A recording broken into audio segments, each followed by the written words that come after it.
지금 전 세계가 주목하는 엄청난 소식이 하나 터졌습니다. 세계 석유 운송의 심장부, 바로 호르무즈 해협을 지나는 모든 선박에 이란이 비트코인으로 통행료를 받겠다고 나선 건데요. 이건 그냥 스쳐 지나갈 뉴스가 아닙니다. 어쩌면 암호화폐와 지정학이 제대로 한판 붙는 거대한 사건의 시작일지도 모르죠. 오늘 이 문제를 한번 제대로 파헤쳐 보겠습니다.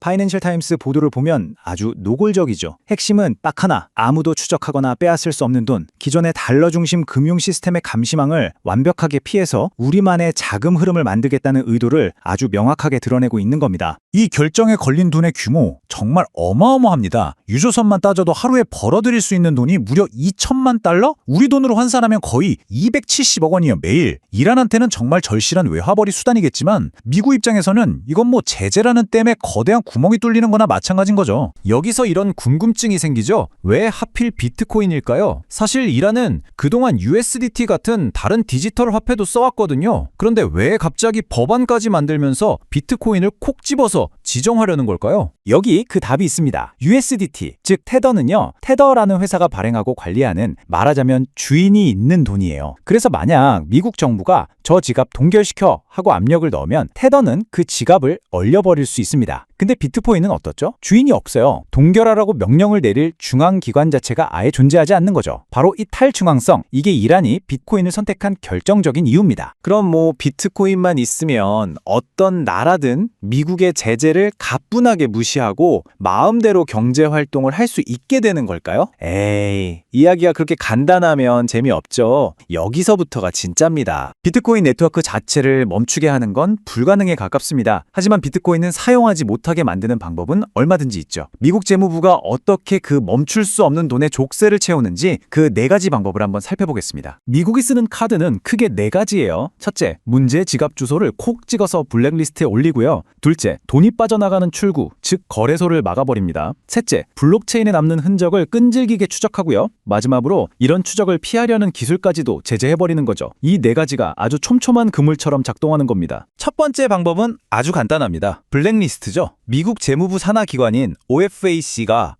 이 비트코인 주소 문제 있어 하고 콕 찍어서 제재 명단에 올려버리는 거예요. 그럼 지갑 속 비트코인이 사라지진 않아요. 하지만 그 주소랑 거래하는 모든 미국 사람이나 기업은 불법이 되는 거죠. 한마디로 금융계에서 왕따를 시키는 겁니다. 하지만 진짜 무서운 카드는 따로 있습니다. 바로 암호화폐가 현실 세계의 돈, 즉 달러나 유로와 만나는 길목, 온램프와 오프램프를 틀어지는 거죠. 이란이 통행료로 비트코인을 아무리 많이 받아도요, 그걸 달러로 바꾸려면 결국 바이낸스나 코인베이스 같은 대형 거래소를 거쳐야 하잖아요. 근데 이 거래소들은 전부 미국의 법을 따라야 합니다. 블랙리스트에 오른 지갑에서 돈이 들어오는 순간 거래소는 그 돈을 즉시 동결시켜야 할 의무가 있는 거죠. 들어오는 문은 열려 있는데 나가는 문을 그냥 쾅 닫아버리는 겁니다. 많은 분들이 비트코인은 완전 익명이라고 생각하시는데 그건 사실 오해입니다. 정확히는 가명이에요. 이게 왜 중요하냐면 모든 거래 기록이 블록체인이라는 공개 장부에 영원히 남기 때문입니다. 이름 대신 지갑 주소라는 가명으로 기록될 뿐이죠. 바로 이 가명성이라는 틈을 파고드는 게 블록체인 분석 기술입니다. 체인알리시스 같은 전문 기업들이 마치 과학수사대처럼 공개된 거래 기록을 샅샅이 뒤져서 돈의 흐름을 추적하는 거죠. 여러 지갑을 거치면서 세탁을 해도 결국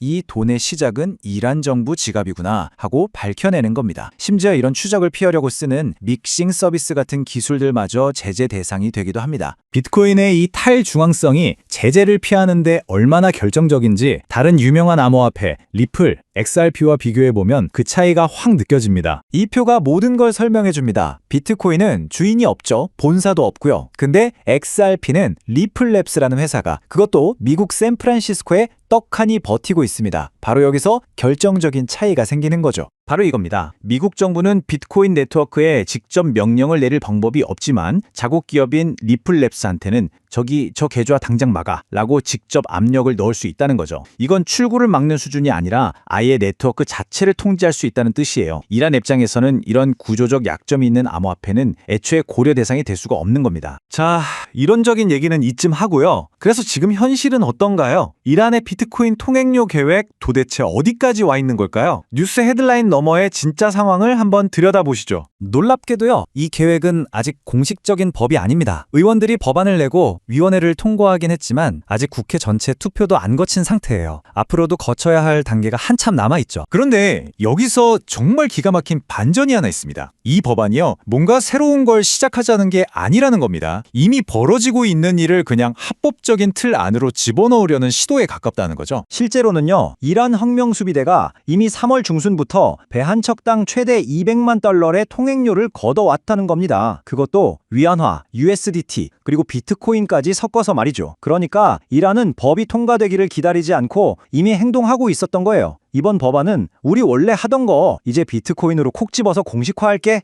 라는 선언인 셈이죠. 결국 모든 논의는 이 한 문장으로 요약될 수 있습니다. 이란의 진짜 과제는 비트코인을 받는 것이 아니라 받은 비트코인을 과연 쓸 수 있느냐 하는 문제라는 거죠. 미국은 바로 그 출구를 완벽하게 틀어막는 데 집중하고 있는 거고요. 이 질문을 마지막으로 던져봅니다. 한 나라가 디지털 금고에 비트코인을 산더미처럼 쌓아놓아도 그 금고 문을 열고 밖으로 나가서 물건을 살 수 없다면 과연 그게 제재를 피했다고 할 수 있을까요? 비트코인이라는 새로운 힘과 국가 권력의 이 팽팽한 줄다리기는 이제 막 시작됐습니다.